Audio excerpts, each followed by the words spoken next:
बिस्मिल्लाहिर्रहमानिर्रहीम। Everyone, you are watching Bihar online Madrasa classes, and today we have a beautiful prose. You can see here your on the headline of the book board, Japan, the land of rising sun. It is prescribed for class 7 Ostania Som. Here you can see your book Radiance Part 2, right?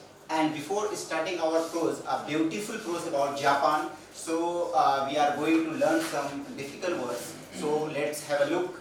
यहाँ आप देख सकते हैं कुछ words को, landscape, कुदरती खूबसूरती, that means कि जो खुदा ने ऐसी खूबसूरती बनाई जो नेचुरल प्राकृतिक है, सुंदरता, वो चीज़। स्नो क्लेड, बर्फ से ढका हुआ।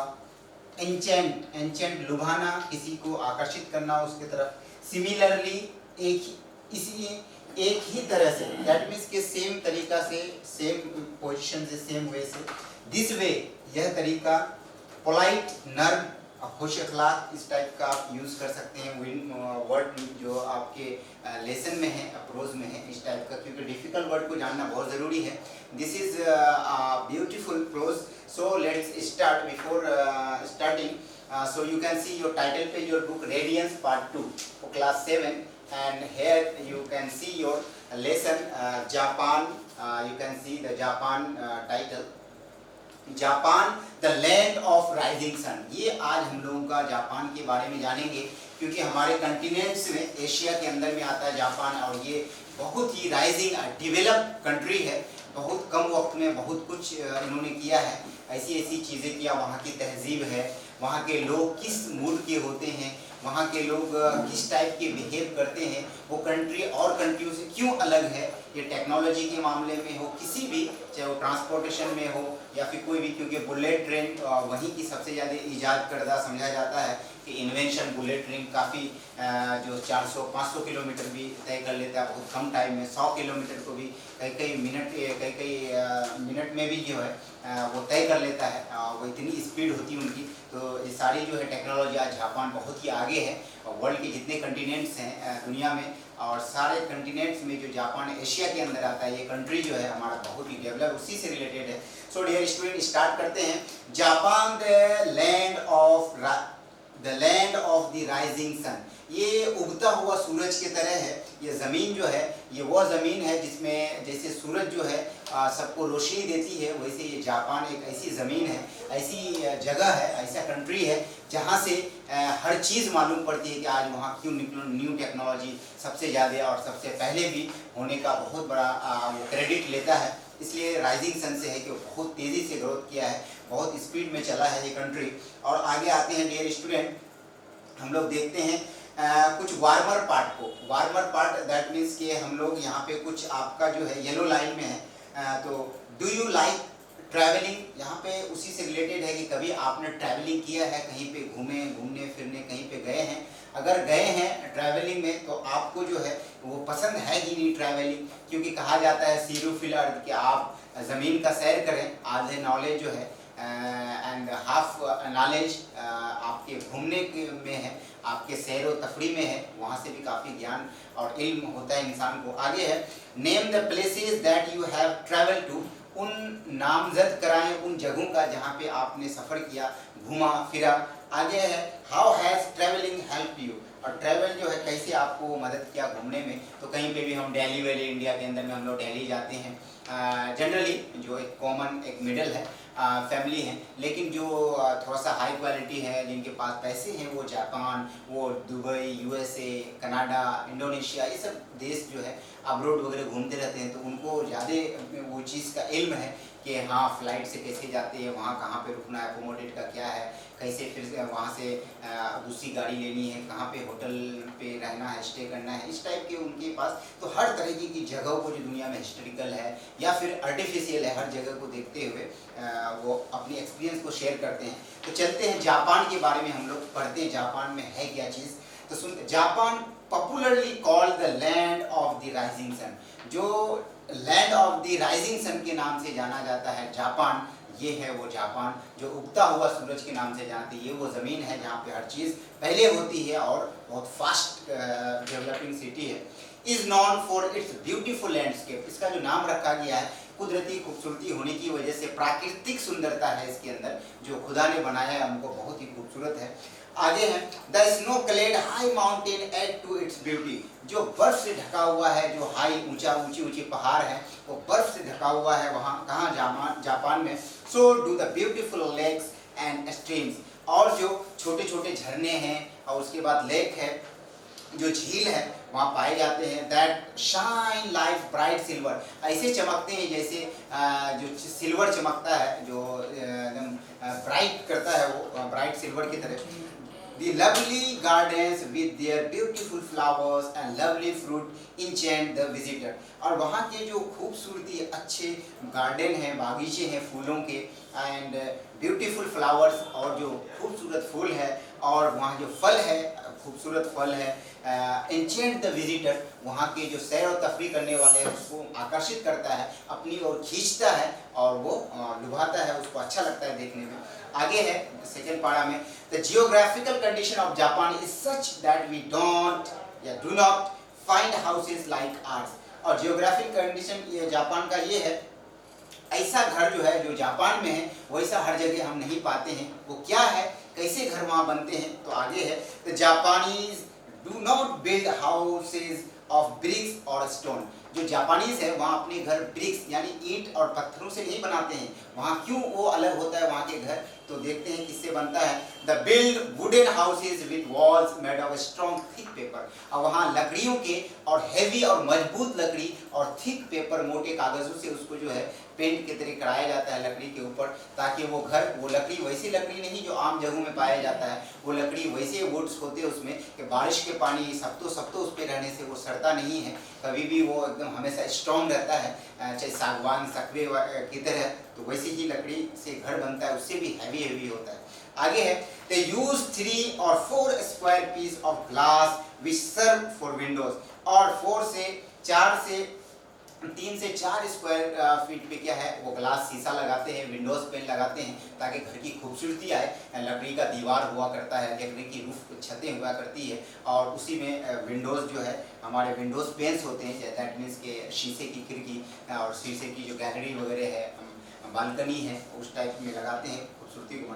हाउ स्ट्रेंज, ये कैसा है, कितना अजीब है, ये किस तरह अलग है औरों से। आगे है विद रिगार्ड टू कुकिंग, और अब यहाँ आते हैं, अब तो वहाँ पे हम जान लिए कि इस टाइप के घर होते हैं। आगे है खाने पीने से, विद रिगार्ड टू कुकिंग, जहाँ तक संबंध है इसका रिलेशन है खाने से, the Japanese do not burn fire in their room, वो अपने घरों में आग नहीं जलाते हैं, जैसे हम लोग चूल्हे जलाते हैं, गैस से हम लोग खाना बनाते हैं, वैसे वो नहीं करते। तो क्या करते हैं, दे यूज स्टोव्स फॉर कुकिंग, वो जो है स्टोव यूज करते हैं खाना वाना पकाने के लिए, स्टोव या ओवन वगैरह, आजकल मॉडर्न है ओवन ज़्यादा, ताकि उससे वार्मिंग पैदा नहीं हो, global warming. So it is hard to see smoke in a Japanese house, so ये बहुत कम पाया जाता है कि वहाँ किसी घर में धुआं या फिर ग्लोबल वार्मिंग पाया जाए, इसी वजह से कि वहाँ स्टोव यूज़ किया जाता है। आगे है क्योंकि वो लोग क्लाइमेट को लेके बहुत सीरियस हैं, वेदर से रिलेटेड। आगे the Japanese are fond of eating rice and fish, वो लोग जो जापान के रहने वाले हैं फिश और राइस जो है ज़्यादा पसंद करते हैं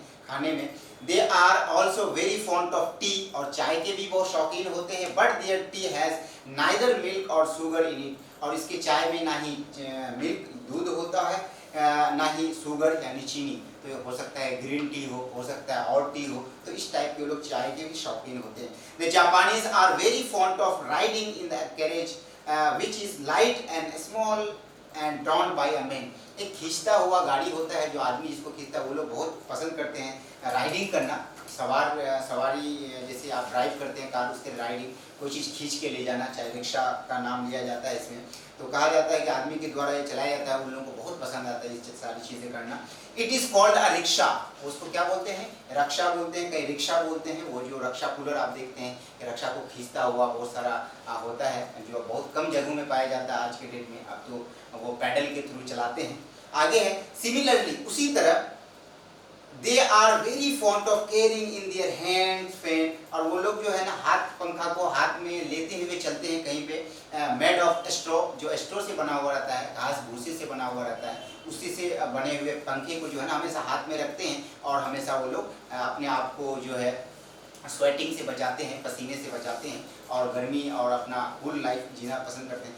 द जापानीज, और ये नेचुरल मोड भी है क्योंकि एक नेचुरल अपना पंखा लेके हमेशा फोल्डिंग हो। The Japanese are very particular about cleanliness, ये जो है साफ सुथरे के मामले में बहुत ही सीरियस रहते हैं। यहाँ कहीं पे भी गंदगी इनको नहीं दिखना चाहिए, हमेशा सब कोई हर एक। No one goes into house with the shoes on, कोई भी जूता पहन के घर पे एंट्री नहीं करते हैं।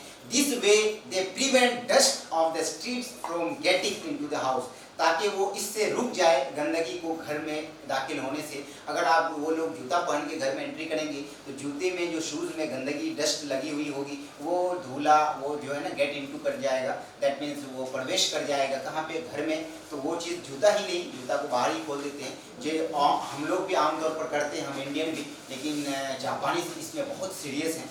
आगे है, there are two important festival, उन लोगों के यहाँ दो बहुत ही इम्पोर्टेंट फेस्टिवल है। वो कौन कौन है? One for the girls, another for the boys, एक गर्ल्स के लिए लड़कियों के लिए, दूसरा बॉयज के लिए। तो देखते हैं कौन कौन किसके लिए है। द फीस्ट ऑफ डॉल्स, जो डॉल का त्यौहार है, जो डॉल का जो उन लोगों का फेस्टिवल है गुड़ियों का, वो क्या है? Which is celebrated on the 3 मार्च, 3 मार्च को मनाया जाता है इसको। Is a holiday for girls, girls के लिए। तो फीस्ट ऑफ डॉल्स गर्ल्स के लिए है क्योंकि एग्जाम में आपके पूछे जा सकते हैं, so be careful. On this day, उसी दिन even the poorest girl has small doll to play with, जो गरीब है जिनके पास बहुत कम पैसे होते हैं, अफोर्ड नहीं कर सकते हैं, छोटे से डॉल्स के साथ वो खेलती रहती हैं, मन बहलाती रहती हैं, अम्यूजमेंट होते रहता है। They rejoice a lot on this occasion, और इस ओकेजन में 3 मार्च के ओकेजन में डॉल के साथ बहुत आनंद लेते हैं, खुशी मनाते हैं, खुशियाँ मनाते हैं। आगे है, similarly the feast of carp, और जो कार्प का जो फेस्टिवल है, कार्प का मतलब एक मछली है जो बहुत स्ट्रॉन्ग मछली कहलाता है, उसी मछली को फीस्ट ऑफ कार्प के नाम से बॉयज़ के लिए क्या है, विच फॉल्स इन मई, जो मई में मनाया जाता है इस फेस्टिवल को बॉयज़ के लिए। Is the day when every boy in Japan flies a kite which looks like a fish, वो काइट को जो है पतंग को उड़ाते हैं, वो लाइक अ फिश, इसके तरह, मछली के तरह। क्यों इस मछली से, इसको मछली का ये लोग फेस्टिवल मनाते हैं? तो आगे आता है, the carp is a very strong and brave fish, ये जो कार्प मछली है, मछलियों का फेस्टिवल, वो बहुत ही ब्रेव होता है, बहादुर और बहुत स्ट्रॉन्ग मछली हुआ करता है। Every boy in Japan hopes to grow up as brave and strong as the carp, और वो जो जापान के लोग हैं, हर कोई क्या चाहते हैं कि वो जो कार्प, फीस्ट ऑफ कार्प है, कार्प मछली ही के तरह हम लोग स्ट्रॉन्ग बने, ब्रेव बने, इसलिए उस मछली का फेस्टिवल मनाया जाता है कि ताकि आगे जाके जब हम बड़े हों तो इसी मछली के तरह हम लोग हों, स्ट्रॉन्ग हों, और वो ब्रेव उसी तरह बहादुर बने, क्योंकि वहाँ के लोग स्ट्रॉन्ग होना ज़्यादा पसंद करते हैं और लेजीनेस से बचना चाहते हैं। आगे है, new years day is also greatly celebrate in Japan, जो हैप्पी न्यू ईयर हम लोग मनाते हैं 4 जनवरी को, वो लोग बहुत ही उत्साह और खुशी के साथ मनाते हैं। ऑन दिस डे, इसी दिन, they visit their friends and take present with them, और अपने दोस्तों से मिलते हैं एक दूसरे से। ऑल राइट, एट नाइट, कहाँ? रात में। They light their houses and street with paper lantern of different colours and rejoice greatly, और उसी दिन रात में वो लोग क्या घरों को क्या करते हैं, लाइटिंग करते हैं, रोशनी करते हैं, ट्विनिंग बॉल से, रोशनी से और लालटेन से जो है ना, ताकि, और वो नेचुरल लालटेन जो है, लालटेन को बोलते हैं पेपर लालटेन से, वो चाहे इलेक्ट्रिक हो या नॉन इलेक्ट्रिक हो, केरोसिन ऑयल से जले, लेकिन वो केरोसिन ऑयल का ज़माना नहीं है, लेकिन लाइट जो है इलेक्ट्रिक से ही जलता है। वो खूबसूरत बनाते हैं उस दिन को, खुशी का दिन, वो मेमोरेबल बनाते हैं बहुत अच्छे से, और अच्छे से उत्साह और खुशी मनाते हैं उस दिन को। कौन? 1 जनवरी को। आगे आया है, children in Japan are very clean and neatly dressed, जो वहाँ के बच्चे हैं बहुत ही साफ सुथरा और ड्रेस पहनना पसंद करते हैं। They never spit in the room, कभी वो थूक वगैरह नहीं थूकते हैं रूम वगैरह, रूम के बाहर के, ताकि गंदगी से बचें। They always knock before the enter, और कहीं पे भी दाखिल प्रवेश होने से पहले वो क्या करते हैं, नॉक करते हैं, बेल बजाते हैं, ताकि उनको इन्फॉर्म हो कि कोई आया हुआ है। हम लोग बहुत बार, हम लोग कभी कभी ऐसे ही एंट्री कर जाते हैं, जो इनसे सीख भी है, मोरल स्टोरी, कि कहीं जाएँ तो पहले एंट्री करें बेल बजा के या नॉक करके। They always welcome guest and are always polite to them, और हमेशा मेहमानों की बहुत इज्जत करते हैं और नर्म होते हैं उसके। They are very soft spoken, बहुत ही नर्म बात करते हैं, रूडली बिहेव नहीं करते हैं। एंड दे नेवर शाउट और स्पीक लाउड, वो कभी भी चिल्लाकर बात नहीं करते हैं, बहुत नर्म और लीनियंट बिहेव होता है उनका अपने इससे गेस्ट के प्रति, दैट मीन मेहमानों के प्रति बहुत अच्छे मानते हैं। मेहमानों की इज्जत करना इस्लाम में भी है, तो वो लोग बहुत फॉलो करते हैं, हमें भी करना चाहिए, करते हैं। It is very rare to find a Japanese rudely at anyone, और ये बहुत कम होता है कि जापानीज जो है बहुत रूडली बिहेव करें। Remarkable quality of the Japanese is that they don't cry if they fall down और हर्ट देमसेल्फ। ऐसा कभी नहीं होता किसी को तकलीफ दे, वो हमेशा सबके साथ अच्छे बिहेव करते हैं। This is because of their culture training to bear pain with a smiling face, और उनको ये ट्रेनिंग दिया जाता है कि वो कोई भी तकलीफ को सहे अपने चेहरे में स्माइल लाते हुए, हंसी लाते हुए, ताकि वो दर्द को छुपा सके। और हम लोग लास्ट की तरफ बढ़ते कंक्लूजन की ओर कि this help them grow up into polite and brave man and women, और वो लोग जो है मददगार साबित होते हैं और पोलाइट होते हैं, बहादुर होते हैं। आगे है थोड़ा सा जापानीज जो मानते हैं शिंटोइज्म, वहाँ की जो एक रिलीजियन, एक धर्म है शिंटोइज्म, जो वहाँ पे बुजुर्गों की, बड़े बुजुर्गों की या उन लोगों की पूजा करते हैं, उन लोगों का वर्शिप करते हैं, उन लोगों को मानते हैं। तो शिंटोइज्म उसी को कहते हैं। Shintoism is the chief religion of the Japanese. Shintoism जो है वहाँ का एकदम खास रिलीजन है, धर्म है जो वो लोग मनाते हैं इसको। It teach the people of Japan to love beautiful thing, इसमें बताया जाता है, पढ़ाया जाता है खूबसूरत चीज़ों के साथ मानना, प्यार करना, एंड टू ऑनर, उसका आदर करना, उसकी इज्जत करना। द डीड, या फिर जो मर चुके हैं उनको भी ये लोग बहुत ही आदर के साथ उनको याद करते हैं, वो एक दिन बना के, क्योंकि और आगे है this is the reason they make beautiful thing of wood and paper, leather, cotton and silk. ये लोग जो है कोई चीज़ खूबसूरत बनाते हैं इन चीज़ों से, पेपर हो, लकड़ी हो, या चमड़े का हो, या कॉटन हो, सिल्क हो।